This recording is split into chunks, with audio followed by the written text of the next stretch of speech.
तो दोस्तों स्वागत है आपका हमारे एक और वीडियो में। आज आपके सामने है one of the best body horror movie जिसका अंत आपको हिलाकर रख देगा। तो वीडियो के अंत तक बने रहें। दी सब्सटेंस कहानी की शुरुआत एक एक्सपेरिमेंट से होती है जहां पर एक एग यॉक के अंदर इंजेक्शन से एक ग्रीन लिक्विड डाला जाता है और देखते ही देखते वह 1 से 2 हो जाते हैं। और इसकी कहानी की स्टोरी भी कुछ इसी प्रकार से है जो कि आपको सोचने पर मजबूर कर देगी। आगे हम एलिजाबेथ नाम की ब्रांडिंग को देखते हैं। एलिजाबेथ एक बेहद ही ब्यूटीफुल मॉडल होती है और इस कहानी की मुख्य किरदार भी। एलिजाबेथ एक शो को होस्ट करती है लेकिन समय के साथ उसकी पॉपुलैरिटी कम होती जाती है। अब सीन शिफ्ट होता है और हम एलिजाबेथ को देखते हैं जिसका आज 50वां जन्मदिन होता है। सभी उसे बेहद विश कर रहे होते हैं और वह काफी खुश भी होती है। वह अपना शो कंप्लीट करके फ्रेश होने जा रही होती है लेकिन तभी लेडी वॉशरूम बंद होता है, इसीलिए वह मेंस वॉशरूम चली आती है। तभी शो का ऑनर वहां पर पहुंचता है जो कि कॉल पर बातें कर रहा होता है कि अब एलिजाबेथ पहले जैसी नहीं रही और उसके कारण शो की रेटिंग भी लगातार गिरते जा रही है, इसलिए मुझे उसका रिप्लेसमेंट चाहिए और उसकी जगह पर एक न्यू और हॉट लड़की। एलिजाबेथ यह सारी बातें सुन लेती है और यह बातें सुनकर वह एकदम चुप रह जाती है और उसे जितना खुद पर घमंड होता है वह एक बार में चकनाचूर हो जाता है, जिससे कि वह काफी नाराज भी हो जाती है कि अब उसके शो से ही उसे निकाला जा रहा है। अगले दिन वह डायरेक्टर से मिलने पहुंचती है और वह उससे वही बातें करता है। अब परेशान होकर वह अपने घर वापस जाने लगती है और वह रास्ते पर होती है। रास्ते में वह अपना बैनर देखती है जिससे कि कुछ लोग निकाल रहे होते हैं और यह देखकर उसका ध्यान रोड से हट जाता है और उसका एक्सीडेंट हो जाता है। लेकिन इस एक्सीडेंट की वजह से उसे एक भी खरोच नहीं आती है और अब वह एक क्लिनिक पर मौजूद होती है। लेकिन वह अपनी ढलती जवानी को लेकर काफी परेशान होती है और इस बारे में सोचते हुए वह रोने लगती है। तभी वहाँ पर मौजूद एक लड़का उसकी रीढ़ की हड्डी चेक करने लगता है और सब कुछ चेक करने के बाद उसे डिस्चार्ज कर दिया जाता है। एलिजा अब अपने घर जा रही होती है। तभी वह अपने पॉकेट में कुछ फील करती है जिस पर उसके लिए एक मैसेज होता है और उस पर लिखा होता है कि इसने मेरी जिंदगी बदल दी, जिसके साथ एक पेन ड्राइव होती है और उस पेन ड्राइव पर लिखा होता है दी सब्सटेंस। वह अब अपने घर वापस आती है और वह पेन ड्राइव को ओपन करती है जिसमें दी सब्सटेंस के बारे में बताया गया था कि इसे यूज करने वाले व्यक्ति अपने एक यंगर और खूबसूरत वर्जन को जन्म देता है जिसमें वह अपनी आत्मा डालकर अपने पुराना शरीर छोड़ सकता है। इसका निर्माण बूढ़े व्यक्ति के लिए किया गया था जो कि अपनी जवानी का फिर से आनंद लेना चाहते हो। यह एक तरीके का ड्रग होता है और जैसा कि हर वस्तु के 2 पहलू होते हैं और ठीक उसी तरह इसका दूसरा पहलू है इसकी लिमिटेशन। इसका यूज करने वाला व्यक्ति 7 दिन से ज्यादा नए शरीर पर नहीं रह सकता है क्योंकि नए शरीर को चलन के रूप में रखने के लिए स्टेबलाइजर लिक्विड की जरूरत होती है जो कि सिर्फ ओरिजिनल बॉडी के भीतर ही निकलता है जो कि 7 दिन में बनता है जब वह असली व्यक्ति की आत्मा उसके शरीर में हो, और ऐसा करना एकदम जरूरी होता है। इसके साथ ही उन्हें यह भी ध्यान रखना होता है कि भले ही उनके शरीर अलग होंगे लेकिन उनकी आत्मा एक ही होगी। लेकिन यह सारी बातें एलिजाबेथ को बचकानी और बकवास लगती है, इसलिए वह तुरंत इस पेन ड्राइव को फेंक देती है। आगे हम एलिजाबेथ को एक बार पर देखते हैं। वहाँ पर वह एक नए जोड़े को देखती है जिसे देखकर उसे काफी बुरा लगता है और वह वापस अपने घर आ जाती है। तभी उसका ध्यान खुद की ओर जाता है कि समय के साथ उसका शरीर बूढ़ा होते जा रहा है और अब लोग भी उसे नापसंद कर रहे हैं और इसी वजह से उसे कोई मूवी नहीं मिल पा रही है। लेकिन वह अपना सब कुछ वापस चाह रही होती है। तभी वह पेन ड्राइव को फिर से ढूंढने लगती है और तभी वह कॉल करती है और वह अपना सब्सटेंस ऑर्डर कर देती है। तभी सामने वाला व्यक्ति उसे एड्रेस देता है और वह कॉल कट कर देता है। अगले दिन एलिजाबेथ न्यूज़पेपर में देखती है कि जिस शो के लिए वह काम करती है उस शो के लिए एक नए लड़की को कास्ट किया जा रहा है और यह देखकर वह और भी ज्यादा गुस्सा हो जाती है। तभी वह अपना पार्सल लेती है जिसमें उसके लिए एक कार्ड होता है और उस पर एक नंबर लिखा होता है जिसे लेकर वह उस एड्रेस पहुंचती है जो कि उसे बताया गया था। वहाँ ढेर सारे और भी लॉकर होते हैं जिसमें से वह अपने लॉकर में से पार्सल लेकर वापस चली आती है जिसमें उसे एक्टिवेटर, स्टेबलाइजर और स्विच किट मिलती है और साथ ही फूड पैकेज भी। और इसे यूज करने के कुछ नियम भी दिए गए थे जो कि कुछ इस प्रकार से है। इस पर लिखा गया था कि एक्टिवेटर का यूज सिर्फ एक बार ही करना है जिसके बाद उसका एक नया शरीर बाहर आ जाएगा या कि शरीर क्रिएट हो जाएगा। इसके बाद उसे प्रत्येक दिन खुद को स्टेबलाइज करना होता है और हर हफ्ते अपनी बॉडी को स्विच करना होगा और इसमें दिए गए किसी भी पार्ट को वह एक बार भी मिस नहीं कर सकती है। अब एलिजा अपने वॉशरूम पर होती है और वह स्टेबलाइजर का यूज करती है जिसकी शुरुआत में उसे कुछ भी फील नहीं होता है, लेकिन कुछ समय बाद उसे तेज और असहनीय दर्द होने लगता है और वह बहुत ज्यादा होता है कि वह जमीन पर गिर जाती है और तभी उसके शरीर में अजीब सी हलचल होने लगती है। और उसकी पीठ की तरफ से एक नया शरीर बाहर आता है जो कि देखने में बेहद सुंदर और आकर्षित होता है। एलिजा का पुराना शरीर अब बेहोश हो जाता है और उसकी न्यू बॉडी उसे ठीक करती है और उसे फूड इंजेक्ट करती है। एलिजा अभी भी जिंदा होती है और अब उसके 2 शरीर हो चुके होते हैं, लेकिन उनकी आत्मा एक ही होती है। एक ओल्ड शरीर होता है तो एक नया शरीर होता है। न्यू एलिजा अब नहाती है और वह अपने नए शरीर को लेकर बेहद खुश होती है और अब वह बोलने की कोशिश करती है, लेकिन तभी उसके नाक से खून आने लगता है और वह तुरंत स्टेबलाइजर का यूज करती है और वह अपने 7 दिन तक का लिक्विड ओल्ड एलिजा के शरीर से निकालकर स्टोर कर लेती है। और अब अगले 7 दिन तक न्यू एलिजा को इसका यूज करना होता है, नहीं तो उसका शरीर अनस्टेबल हो जाएगा और टूटकर बिखर जाएगा। और जैसा कि वह उस लिक्विड का यूज करती है और वह ठीक हो जाती है और अब सीन शिफ्ट होता है और हम न्यू एलिजा को देखते हैं। अब वह अपनी नई जिंदगी की शुरुआत करती है और वह उस कास्टिंग में ऑडिशन देने के लिए जाती है। ऑडिशन में वह अपना नाम सू बताती है। सू दिखने में बेहद ज्यादा खूबसूरत और अट्रैक्टिव होती है, जिसके लिए उसे देखते ही कास्ट कर लिया जाता है। लेकिन वह एक झूठ बोलती है कि वह हर हफ्ते अपनी माँ से मिलने जाया करेगी, क्योंकि उसे हर हफ्ते अपनी बॉडी स्विच करना होता है। और डायरेक्टर सू की सारी बातें मान लेता है, क्योंकि उसे अपने शो के लिए एक परफेक्ट लड़की मिल गई होती है। देखते ही देखते सू बेहद ज्यादा फेमस हो जाती है और एलिजा के घर के सामने उसका एक बेहद बड़ा पोस्टर भी लग जाता है। और देखते ही देखते 1 हफ्ता भी पूरा हो जाता है और शू एलिजा के साथ बॉडी स्विच करती है। शू अब सो जाती है। एलिजा अपने न्यू शरीर को देखकर बेहद ज्यादा खुश होती है और वह उसे फूड इंजेक्ट करती है। अब एलिजा अपने पुराने शो में पहुंचती है, जहां पर डायरेक्टर हार्वी उससे मिलता है और वह उसे उसका सारा सामान वापस कर देता है, जिससे कि एलिजा को ठीक तो बिल्कुल नहीं लगता है। और यहाँ पर हम जान पाते हैं कि हार्वी को सिर्फ अपने शो की रेटिंग से मतलब होता है और हार्वी को अपने शो के लिए हमेशा एक सुंदर और आकर्षित शरीर की जरूरत होती है, चाहे वह कोई भी क्यों ना हो। इसके अलावा उसे कोई भी मतलब नहीं होता है। नाराज एलिसा वापस अपने घर आ जाती है और कैलेंडर में शू और उसके स्विच होने का समय नोट करती है। एलिजा अपना पूरा हफ्ता उसी कमरे के अंदर बिताती है और वह सिर्फ सब्सटेंस के लिए ही वहां से बाहर निकलती है, क्योंकि ऐसा करना उसके लिए बेहद जरूरी होता है और उसे ऐसा करने के लिए बार बार जाना पड़ता है। हफ्ता पूरा होता है और वे फिर से स्विच करते हैं। अब सू देखती है कि एलिजा ने अपना पूरा हफ्ता सिर्फ कुछ नहीं किया, वह सिर्फ अपने रूम पर पड़ी रही। अब सू एलिजा के शरीर को वहां से एक दूसरी जगह पर शिफ्ट कर देती है। सू वह पार्टी के लिए रेडी होती है, लेकिन सू के दिमाग में एक ही बात चल रही होती है कि वह कैसे भी करके ज्यादा से ज्यादा समय यहाँ पर बिता सके। इसीलिए वह एलिजा की ड्रिप को स्लो कर देती है, लेकिन उसे यह बात पता नहीं होती है कि यह उसकी फ्यूचर में सबसे बड़ी गलती साबित होने वाली है। उस रात सू एक लड़के के साथ अपने घर वापस आती है और वे दोनों आपस में संभोग करते हैं। तभी सू अनस्टेबल हो जाती है, क्योंकि ये उसके स्विच करने का समय होता है, लेकिन वह और भी ज्यादा सू बने रहना चाहती है। इसलिए वह एलिजा के शरीर से एक्स्ट्रा फ्यूल निकाल कर खुद को इंजेक्ट करती है और वह फिर से स्टेबल हो जाती है और वह वापस चली आती है। और वह यह भूल जाती है कि वे दोनों के शरीर भले ही अलग हो, लेकिन उनकी आत्मा एक है और इससे उन दोनों का ही नुकसान होगा। वह लड़के के पास वापस आती है और पूरी रात वह उसके साथ बिताती है और वह अगले दिन स्विच होती है। एलिजा उठती है और वह देखती है कि वहाँ पर एक मैसेज होता है जो कि ट्रॉय नाम के एक आदमी ने सू के लिए लिखा होता है। तभी उसका ध्यान अपनी फिंगर की ओर जाता है और वह नोटिस करती है कि उसकी अंगुली को देखकर ऐसा लग रहा होता है कि मानो वह बहुत ज्यादा बूढ़ी औरत की हो।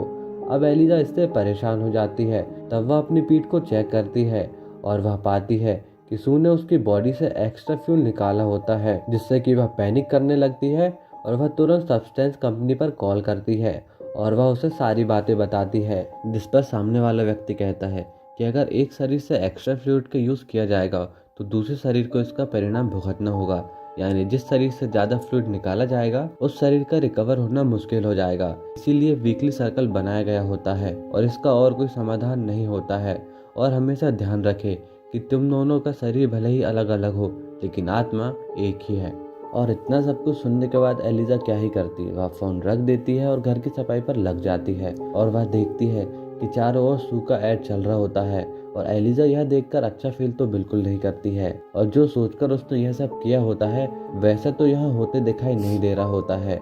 एलिजा खुद में ऐसा मान रही होती है कि जो सब उसे खुद चाहिए होता है, वह फेम और सुंदरता, एक्चुअल में वह सू को मिल रहा होता है। तो वह सू से जलने लगती है, वह उससे घृणा करने लगती है। लेकिन वह यह पूरी तरीके से भूल जाती है कि आखिर दोनों के शरीर अलग है, लेकिन आत्मा तो दोनों की एक ही है। और यहाँ पर हम देख भी पाते हैं कि वे एक दोनों को अलग अलग मानने लगी होती है। अब एलिजा फिर से फ्लूट की किट लेने वापस जाती है, लेकिन हम यहाँ पर नोटिस कर पाते हैं कि वह खुद के शरीर को लेकर काफी इनसिक्योर फील कर रही होती है। वह लॉकर के पास जाकर अपना पार्सल कलेक्ट कर रही होती है, तभी उसे वहाँ पर एक आदमी की आवाज़ सुनाई देती है और वह डर कर भाग जाती है। और वह भागते हुए एक रेस्टोरेंट पहुँच जाती है, जहाँ पर एक बूढ़ा व्यक्ति उससे बात करने की कोशिश करता है और उसके हाथ में भी ठीक वैसा ही मार्क होता है जैसा कि एलिजा के हाथ पर होता है। और इसके साथ ही उसके पास एलिजा के जैसा ही एक कार्ड होता है जिस पर भी एक नंबर लिखा होता है, जिससे कि एलिजा समझ जाती है कि वह भी एक सब्सटेंस यूजर है। जिसके बाद वह बूढ़ा आदमी कहता है कि तुम जितने भी बार उस नए शरीर के साथ स्विच करोगी, तुम्हें हर बार अकेलापन और भी ज्यादा महसूस होगा और तुम्हें ऐसा एहसास होने लगेगा कि वह शरीर तुम्हें अंदर से खाने लगा है और वह शरीर तुम्हारे शरीर से कई गुना बेहतर है। और ये सारी बातें एलिजा के लिए बेहद ज्यादा डरावनी होती है और वह डरने लगती है। तभी उस आदमी की नजर एलिजा की उंगली पर जाता है। तब वह चिल्लाते हुए कहने लगता है कि तुम्हारे नए शरीर ने तुम्हें खाना शुरू कर दिया है। यहाँ पर वह आदमी कहना चाह रहा होता है कि नए शरीर ने पुराने शरीर का ज्यादा यूज स्टार्ट कर दिया है, यानी कि वह एक्स्ट्रा फ्लूइड का यूज कर रही है, जिसके कारण पुराने शरीर को नुकसान होना शुरू हो गया है और वह बहुत जल्दी बूढ़े होने लगा है। और एलिजा को यह सारी बातें पता होती है और सब कुछ सुनकर वह वहाँ से भाग जाती है, क्योंकि उसके साथ वो सब हो रहा होता है। रास्ते में वह ट्रॉय से मिलती है, लेकिन वह घबराए हुए वापस आ जाती है। घर आकर वह फ्रेड को कॉल करती है और वह उससे बात करती है और वह उसे मिलने के लिए बुलाती है। और यहाँ पर हम नोटिस कर पाते हैं कि एलिजा सू के नए रिलेशनशिप से ज्यादा खुश नहीं होती है। वह चाह रही होती है कि उसका भी किसी के साथ रिलेशनशिप होता और वह फ्रेड से मिलने के लिए रेडी होना शुरू होती है। और तभी वह शू की फोटो देखती है और ठीक उसी तरह वह मेकअप करने लगती है और तैयार होने लगती है और वह शू की तरह रेडी हो रही होती है और ठीक उसी की तरह वह ब्यूटीफुल दिखने की कोशिश करती है। लेकिन क्या ऐसा पॉसिबल था? आंसर है बिल्कुल नहीं। और इसी वजह से वह बहुत ज्यादा फ्रस्ट्रेट होने लगती है और वह इतना ज्यादा गुस्सा हो जाती है कि वह फ्रेड से मिलने ही नहीं जाती और वह सारा दिन बैठकर टीवी देखती रहती है। उनकी बॉडी फिर से स्विच होती है और सू ने इस समय एक भयानक सपना देखा होता है और वह यह होता है कि वह एक लाइव शो में होती है और अचानक उसकी बॉडी में अजीब सी हलचल होने लगती है और वह अपने शरीर से चिकन लेग पीस बाहर निकलता हुआ पाती है, जिससे कि वह खुद अपने हाथ से निकालती है और इससे कि वह बेहद ज्यादा डर जाती है और चीखती हुई उठती है। शू उठकर अपने रूम पर आती है और तभी वह देखती है कि वहाँ पर सारा सामान बिखरा पड़ा हुआ है और वह गुस्सा हो जाती है और वह गुस्से गुस्से में कंपनी में कॉल करती है और वह एलिजा के बारे में शिकायत करती है। लेकिन वह यह भूल जाती है कि दोनों का शरीर भले ही अलग हो, लेकिन आत्मा एक ही है और कंपनी वाले उन्हें कोई रिप्लाई नहीं करती है। वह गुस्से में कॉल कट कर देती है, जिसके बाद वह अपने शो के लिए कंपनी पर पहुंचती है और तब उसे पता चलता है कि शो को कैंसिल कर दिया गया है। तभी हार्वी का कॉल शू के लिए आता है और वह उसे अपने पास बुलाता है। हार्वी शू से कहता है कि तुम्हारे लिए एक खुशखबरी है कि तुम्हारी वजह से यह शो की रेटिंग आसमान छू चुकी है, यानी कि डबल हो चुकी है। इसीलिए वह उसे अपने सबसे बड़े लाइव शो को होस्ट करने का ऑफर देता है और यह शो के लिए काफी बड़ी बात होती है। हार्वी आगे कहता है, इसके लिए तुम्हारे पास बहुत कम समय बचा हुआ है और इसका शेड्यूल बहुत ज्यादा बिजी होने वाला है। और यह बात सुनकर सू थोड़ी घबरा जाती है, क्योंकि हर हफ्ते उसे अपनी बॉडी स्विच करनी होती है। लेकिन यह सू के लिए बहुत बड़ा मौका होता है और वह इसे किसी भी हाल में गंवाना नहीं चाह रही होती है और यही रीजन होता है कि वह इस शो के लिए मान जाती है। आगे शू अपनी शूटिंग स्टार्ट करती है और वह लगातार बिजी होती है और वह इतना ज्यादा बिजी हो जाती है कि वह स्विच ही नहीं कर पाती है। इसलिए उसे बार बार एलिजा के शरीर से फ्लूइड निकालना पड़ता है और वह उसका कंटिन्यू यूज करती है और मानो वह धीरे धीरे सेल्फिश होने लगती है। वह एलिजा के बारे में बिल्कुल नहीं सोचती है और उसे एलिजा के शरीर से भी कोई लेना देना नहीं रह गया होता है। और सू ने अपनी लाइफ एलिजा की लाइफ से बिल्कुल ही अलग कर ली होती है और आगे जाकर यह बात उसके लिए क्या मोड़ लेगी, इसका उसे अंदाजा भी नहीं होता है। काफी समय बीत जाने के बाद वह स्विच करते हैं।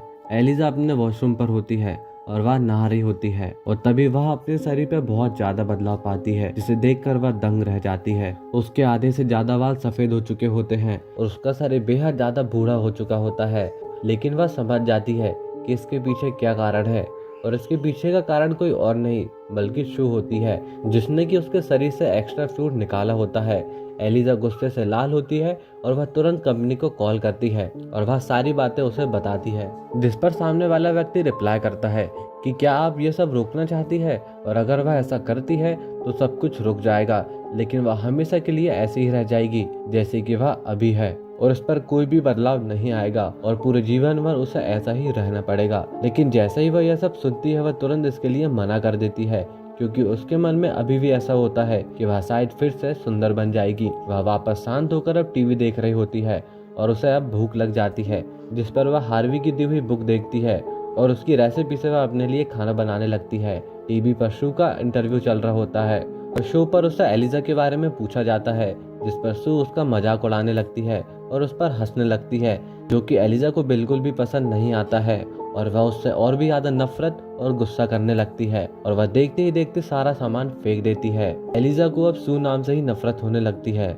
एलिजा की नफरत अब बहुत ज्यादा बढ़ चुकी होती है और इसका कारण उसका दिमागी संतुलन भी होता है, जो कि पूरी तरीके से हिल गया होता है और जिसे कि हम नोटिस भी कर पा रहे होते हैं। और एक बार वे फिर से स्विच करते हैं और सू इस बार पाती है कि सारा सामान बिखर गया होता है और घर की हालत बहुत ज्यादा खराब होती है, और इस कारण से सू बेहद ज्यादा नाराज हो जाती है और अब वह फैसला करती है कि अब वह एलिजा के साथ कभी भी दोबारा स्विच नहीं करेगी। और सू एलिजा के शरीर से काफी मात्रा में फ्लूइड निकालने लगती है और उसे कंटेनर में स्टोर कर लेती है। और अब देखते ही देखते 3 महीने बीत जाते हैं और हम सू को एक नए शो के लिए ऐड करते हुए देखते हैं, जो कि अपने रिलीज डेट के बहुत ज्यादा नजदीक होता है और सू ट्रॉय के साथ होती है और सू अपने नए शो के लिए बेहद ज्यादा एक्साइटेड होती है और वह अगले दिन एलिजा के शरीर से फ्लूइड निकालने जाती है ताकि उसे आगे कोई भी प्रॉब्लम ना हो। लेकिन जब वह फ्लूइड निकाल रही होती है तब वह नोटिस करती है कि कंटेनर में फ्लूइड की जगह अब एलिजा का खून आने लगा है, यानी कि एलिजा के शरीर से सारा फ्लूइड अब खत्म हो चुका होता है। और सू पाती है कि अब उसकी तबीयत भी अनस्टेबल होने लगी होती है और अब वह पैनिक करने लगती है और वह सीधे कंपनी में कॉल करती है और वह उसे सारी बातें बताती है, जिस पर सामने वाला व्यक्ति कहता है कि तुम एलिजा का सारा फ्लूइड यूज कर चुकी हो और इतना ज्यादा कि अब एलिजा का शरीर फ्लूइड बनाने के काबिल नहीं बचा है। सू कहती है कि उसे स्टेबल होने की बेहद ज्यादा जरूरत है, जिस पर वह आदमी कहता है कि तुम्हारे पास सिर्फ एक ही ऑप्शन है खुद को स्टेबल करने का, और वो है स्विच करने का। लेकिन इस समय सू की हालत बहुत ज्यादा खराब हो चुकी होती है और वह जैसे तैसे एलिजा के पास पहुंचती है और वह बॉडी स्विच करती है और आगे का सीन इतना खतरनाक होने वाला है कि जिससे आप देखकर हैरान रह जाएंगे। एलिजा उठती है और वह मिरर के सामने पहुंचती है और हम देखते हैं कि वह बेहद ज्यादा बूढ़ी एलियन शैतान से कम नहीं लग रही होती है। तब ट्रॉय सू को ढूंढते हुए उसके पास पहुंचता है। तब एलिजा उसे चिल्लाकर वहां से भगा देती है। एलिजा खुद की हालत देखती है और उसकी सू को लेकर नफरत अब 7वें आसमान पर होती है, क्योंकि सू के कारण अब उसकी हालत बहुत ज्यादा खराब हो चुकी होती है। इसलिए एलिजा फाइनली डिसाइड करती है कि वह सब कुछ रोक देगी और वह कंपनी में कॉल करती है और वह टर्मिनेटर किट मंगवाती है और वह अगले दिन उस टर्मिनेटर को अपने घर ले आती है और उस टर्मिनेटर का यूज करने लगती है, जिससे कि सब पहले जैसा हो जाएगा। लेकिन एलिजा का वर्तमान शरीर जैसे का वैसा ही रहेगा। वह टर्मिनेटर का यूज करती है, लेकिन अचानक उसकी नजर सू के पोस्टर पर पड़ती है और उसे याद आता है कि कल सू की लाइफ का सबसे बड़ा दिन होने वाला है और उसके मन में फिर से रुकने का ख्याल आता है, या कहे कि लालच का, या जो भी हो। एलिजा रुक जाती है और अब्बा सू को उठाने की कोशिश करने लगती है, लेकिन सू किसी भी प्रकार की हरकत नहीं कर रही होती है, लेकिन वह कोशिश जारी रखती है। लेकिन कई बार ट्राई करने पर भी वह नहीं उठती है और वह पैनिक करते हुए निडल को सू के सीने पर डाल देती है और वह अचानक से उठ जाती है। लेकिन एलिजा भी अभी जग रही होती है और अब वे एक दूसरे को अपने सामने देखते हैं और हमारी ही तरह वे भी हैरान होते हैं। और इसी बीच सू का ध्यान टर्मिनेटर किट की ओर जाता है, जिससे कि वह समझ जाती है कि एलिजा उसे मारने वाली थी। और ये सब कुछ देखकर सू को बेहद गुस्सा आता है और वह एलिजा को मारने उसके पीछे दौड़ पड़ती है और वह उसे मारकर खत्म कर देती है। लेकिन एलिजा को मारने के बाद उसे रियलाइज होता है कि एलिजा भी तो उसी का एक पार्ट थी, जो कि अब खत्म हो चुकी है। लेकिन अब वह क्या ही कर पाती है, वह अपने फेम को लेकर पागल हो चुकी थी। अब वह अपने शो के लिए फिर से रेडी होने लगती है और वह अपने शो पर पहुंचती है और यहाँ तक सब कुछ ठीक चल रहा होता है। एलिजा की मौत का उस पर कुछ भी असर नहीं होता है, वह काफी खुश होती है। तभी अचानक वह अनस्टेबल होने लगती है और उसके दांत अचानक से टूटने लगते हैं और उसकी हालत देखते ही देखते बेहद खतरनाक हो जाती है और खुद की ऐसी हालत को देखकर वह रोने लगती है। उसे समझ नहीं आ रहा होता है कि वह क्या करे, पर उसी समय उसे एक्टिवेटर के बारे में ध्यान आता है जो कि अभी भी बचा हुआ होता है। तब वह फैसला करती है कि वह उसका यूज खुद पर करेगी और वह खुद का भी एक नया वर्जन बनाएगी, यानी कि सू के अंदर से भी एक नया शरीर बाहर आएगा। जिसके बाद सू वापस आ जाती है। तभी रास्ते पर उसे हार्वी भी मिलता है और वह उसे कुछ लोगों से मिलवाता है और जिसके बाद वह चला जाता है। सू लिफ्ट पर होती है और वह लिफ्ट के सहारे नीचे आ रही होती है। तभी वह नोटिस करती है कि अचानक उसके नाखून भी बाहर आने लगे हैं और यह देखकर सू चिल्लाने लगती है। सू के साथ जो कुछ भी हो रहा होता है वह स्टेबलाइजर की कमी के कारण हो रहा होता है और सू अच्छी तरीके से समझ पा रही होती है कि एलिजा के साथ उसकी वास्तविकता भी अब खत्म होने लगी है। एक्टिवेटर में साफ साफ बताया गया था कि इसका सिर्फ एक बार यूज किया जा सकता है, लेकिन इसके बाद भी सू इसका यूज अपनी बॉडी पर करती है। जिसके बाद हम देखते हैं कि उसके शरीर से ढेर सारी बॉडी सेल्स बाहर आने लगते हैं और उसका शरीर अजीब सा हो जाता है। उसका नया शरीर एलिजा और सू का कॉम्बिनेशन होता है जो कि देखने पर बेहद डरावना और बेहद ज्यादा गंदा लग रहा होता है। इसमें हम एलिजा का फेस साफ साफ देख सकते हैं जो कि उसकी पीठ की ओर से बाहर निकल रहा होता है। जिसके बाद सू अपना अजीबोगरीब चेहरा लेकर मिरर पर देखती है, लेकिन खूबसूरती उसके सर चढ़ गई होती है। वह खुद को बेहद ज्यादा खूबसूरत मान रही होती है और इतना सब कुछ होने के बाद भी वह अपने शो के लिए तैयार होती है और वह जाते जाते एलिजा का पोस्टर अपने सर पर चिपका लेती है और वह अपने शो पहुंचती है। सू यहाँ पे बेहद कॉन्फिडेंट होती है। तभी अचानक उसका चिपका हुआ पोस्टर नीचे गिर जाता है और उसका भयानक और डरावना चेहरा सबके सामने होता है और उसे देखकर सभी लोग डर जाते हैं और वहाँ पर अफरा तफरी का माहौल हो जाता है क्योंकि वह इतना भयानक दिख रही होती है और सभी वहाँ से भागने लगते हैं, यहाँ तक कि उसे मारकर भगाने लगते हैं। इसी बीच वह सभी से बोलती है कि आप मुझसे मत डरो, मैं आपकी पुरानी सू हूँ। भले ही मेरा शरीर बिगड़ गया हो लेकिन मैं अभी भी खूबसूरत हूँ, इसलिए आप सभी लोग भागे नहीं। लेकिन यहाँ पर उसकी कोई बात नहीं सुन रहा होता है और अचानक एक आदमी उसका सर धड़ से अलग कर देता है। लेकिन इसके बाद भी सू मरती नहीं है, बल्कि उसके शरीर से ढेर सारे सर बाहर निकलने लगते हैं और यह सब कुछ देखकर सभी लोग और भी ज्यादा डर जाते हैं और उसके शरीर से इतना खून बाहर आ रहा होता है कि वहाँ पर मौजूद सभी लोग खून से लथपथ हो जाते हैं। तब सू वहाँ से भागने लगती है, लेकिन ज्यादा दूर नहीं भाग पाती है और वह अचानक गिर जाती है। उसकी बॉडी ठीक उसी तरह बिखर जाती है कि मानो कोई कांच की मूर्ति टूटकर बिखर गई हो और यह वही जगह होती है जहाँ पर सबसे पहले एलिजा का लोगो बना हुआ था। तभी उस शरीर से अचानक एलिजा का चेहरा बाहर आता है और वह स्माइल कर रही होती है और यहीं पर उसका दर्दनाक अंत होता है। अगले दिन हम देखते हैं कि उस जगह की सफाई की जाती है और हमारी कहानी यहीं पर समाप्त होती है।